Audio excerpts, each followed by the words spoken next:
Bonjour. Aujourd'hui, on se penche sur un livre qui vient de sortir, Vivre schizophrène pour mourir libre de William Brice. Bonjour. Oui, un livre et un auteur au parcours pour le moins singulier. C'est le moins qu'on puisse dire. On a quelques éléments sur lui, des extraits du livre. L'idée, c'est un peu de comprendre qui est ce William Brice et ce qu'il nous livre ici. Alors, William Brice, il est né en 1982, diagnostic de schizophrénie à 21 ans, 3 internements psychiatriques. Ça pose le décor. Ouais, c'est intense. Et son parcours ensuite est assez atypique. Il a fait plein de boulot, passé des diplômes, tout en disant qu'il essayait de remodeler manuellement sa pensée après un effondrement. C'est puissant comme image. Tout à fait. Et puis, à 30 ans, décision radicale, il lâche tout. C'est ça.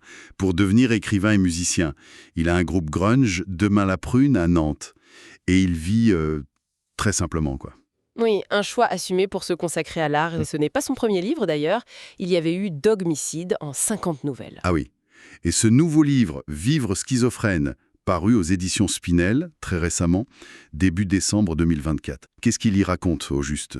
Dès le prologue, il annonce la couleur. Il rejette l'idée d'une vérité absolue, unique. Pour lui, les vérités sont multiples, subjectives, il dit même infinies. Il nous invite dans son cerveau schizoïde. C'est direct comme invitation. Oui, et il parle de ces nouvelles comme de diamants issus d'une compression psychologique phénoménale. C'est très imagé. Mais derrière ces images fortes, ce style qu'on décrit comme trash, quel est le but ? Juste provoquer ? Je ne pense pas que ce soit juste ça. Il y a une volonté affichée de banaliser le discours sur la maladie mentale, de lutter contre les clichés, la stigmatisation. Il le dit, l'inclusion à 2 vitesses, c'est fatigant. D'accord. Donc le style trash, brut, c'est aussi une forme d'honnêteté, refuser d'adoucir la réalité. Exactement.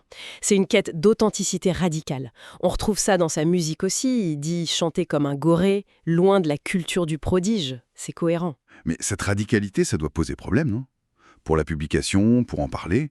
Un sujet comme la schizophrénie abordé comme ça, sans filtre, ça doit pas aider pour les ventes, j'imagine. C'est clair que c'est compliqué. C'est le revers de la médaille de cette authenticité. Quand vous avez des titres comme Nécrophage, Pornographique Jésus, Sodomie, Ah oui, quand même. forcément, ça heurte. Ça rend le travail de diffusion plus difficile. Le risque commercial est là. Ce livre ne cherche pas le consensus. Et on retrouve cette confrontation dans les textes mêmes, j'imagine. J'ai lu un extrait de Le loup de la galerie. Oui. Ce regard d'enfant désabusé face au loup empaillé. Il écrit « Ce jour-là, j'ai compris qu'il fallait tuer l'enfant pour devenir le loup. J'avais 8 ans. » C'est glaçant. Tout à fait.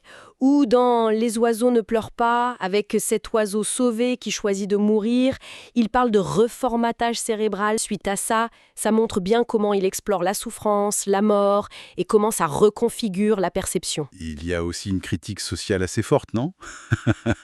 Dans La philosophie de la folie, où la folie devient presque une forme de lucidité face à un monde stupide et ignore. Oui, ou Fauve, où il parle de cette force qu'on trouve en marge, dans la meute des exclus.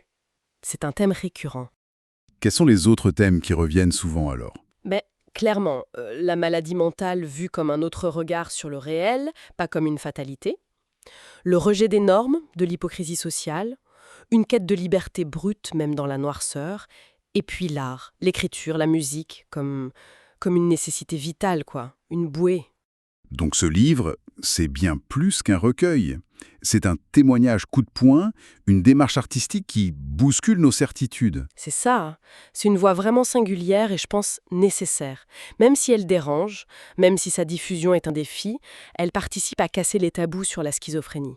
C'est de l'antistigmatisation par l'acte même d'écrire et de publier comme ça. Et pour finir, peut-être une question qui reste. Brice dit que la vérité n'existe pas, que tout est subjectif.